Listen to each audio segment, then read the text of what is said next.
তো আজকে যে টপিকটা নিয়ে আলোচনা করবো সেটা হচ্ছে mainly West Bengal state council of technical and professional education and skill development. ঠিক আছে, তো আজকের টপিক হচ্ছে যারা ডিপ্লোমা করবে বা আইটিআই যারা করবে তাদের ক্ষেত্রে একটি গুরুত্বপূর্ণ আপডেট, সেটা হচ্ছে ডিপ্লোমা করতে কী কী লাগবে। সেকেন্ড ইয়ারে যারা অ্যাডমিশান নেবে, ঠিক আছে, diploma in engineering technology of different of discipline, admission of second year, thought of the lateral entry. ঠিক আছে, ল্যাটারাল এন্ট্রিতে তোমরা যখন ভর্তি হবে তো তোমাদের ন্যূনতম যোগ্যতা কী? ন্যূনতম যোগ্যতা হচ্ছে তোমাদের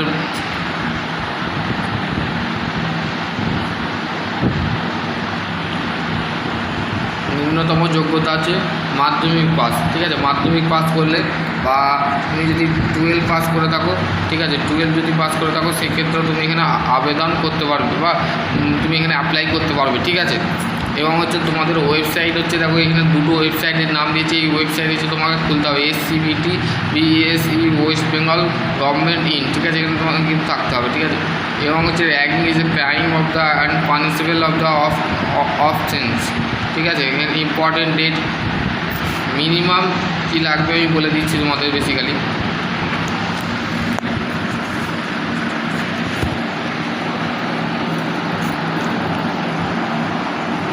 মিনিমাম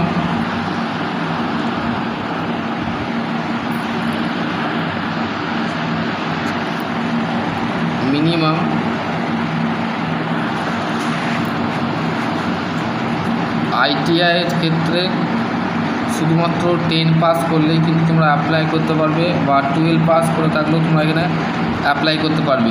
ঠিক আছে, এবং যে ভোগলেট যারা আছো তারাও এখানে আবেদন করতে পারবে। ভোগলেটের ক্ষেত্রে ক্লাস 12 তোমরা সেকেন্ড ইয়ারে অ্যাডমিশান নিতে পারবে। ঠিক আছে, সেকেন্ড ইয়ার অনলি। আর ফার্স্ট ইয়ারের ক্ষেত্রে কি, ফার্স্ট সেমিস্টারের ক্ষেত্রে মাধ্যমিক বা উচ্চ মাধ্যমিক পাস করলে কিন্তু অ্যাপ্লাই করতে পারবে। ভোগলেট দিয়ে এবং আইটিআই দিয়ে তোমরা কিন্তু তোমাদের 2 বছরের পলিটেকনিক কিন্তু কমপ্লিট করতে পারবে। ঠিক আছে, বেসিক্যালি বোঝা গেল। এবং এর অ্যাডমিশান যে করায়, অ্যাডমিশান কে করায়? স্টেট কাউন্সিলিং করায়। ঠিক আছে, স্টেট কাউন্সিলিং কিন্তু তোমাদের অফিসিয়ালি তোমাদের আপডেট দেয় যে কবে তোমরা হবে বেসিক্যালি। ঠিক আছে, এখানে তোমাদের ডেটে দিয়েছে, দেখো website of the online application website, last date of the submission of 10 June 2025। ঠিক আছে, 10 জুন 2025।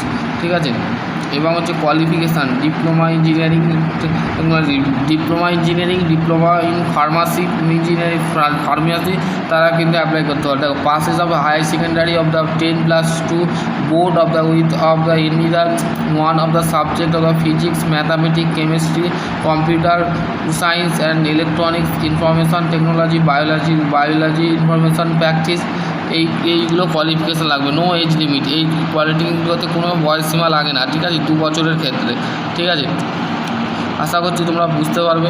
ঠিক আছে, passes of 10 pass plus ITI যদি করে থাকো সেই ক্ষেত্রে তোমার semester system should be of the eligible diploma courses. ঠিক আছে, 2 বছরের ডিপ্লোমা কোর্সে তোমরা অ্যাডমিশান নিতে পারো। দেখো এখানে বিভিন্ন ধরনের ট্রেড বাই বলে দিয়েছে, 3D অ্যানিমেশন, গ্রাফিক্স, তারপরে এগ্রিকালচার, তারপরে যে automobile engineering, civil engineering, chemical engineering, computer science engineering, computer software technology, cyber, forest information security, electrical engineering, electronics engineering.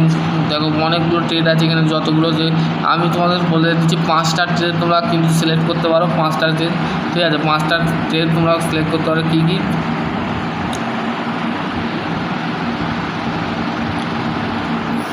কী তোমাদের আমি বলে দিচ্ছি।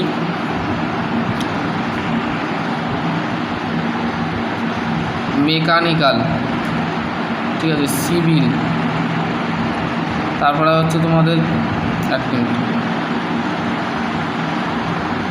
সিভিল ইঞ্জিনিয়ারিং, তারপর হচ্ছে অটোমোবাইল ইঞ্জিনিয়ারিং, তারপর হচ্ছে ইলেকট্রিক্যাল ইঞ্জিনিয়ারিং, ইলেকট্রনিক্স ইঞ্জিনিয়ারিং। ঠিক আছে, ইঞ্জিনিয়ারিং, ইলেকট্রনিক্স এবং হচ্ছে ইলেকট্রিক্যাল ইঞ্জিনিয়ারিং। এই ট্রেডগুলো করলে 100 to 100% প্রাইভেট বলো এবং গভর্নমেন্ট বলো সব জায়গায় তোমরা অ্যাপ্লাই করতে পারবে। আশা করছি তোমরা বুঝতে পারলে। ঠিক আছে, চলো আজকে টপিক এখানে এন্ড করছি। সকলে ভালো থাকো, সুস্থ থাকো, থ্যাংক ইউ।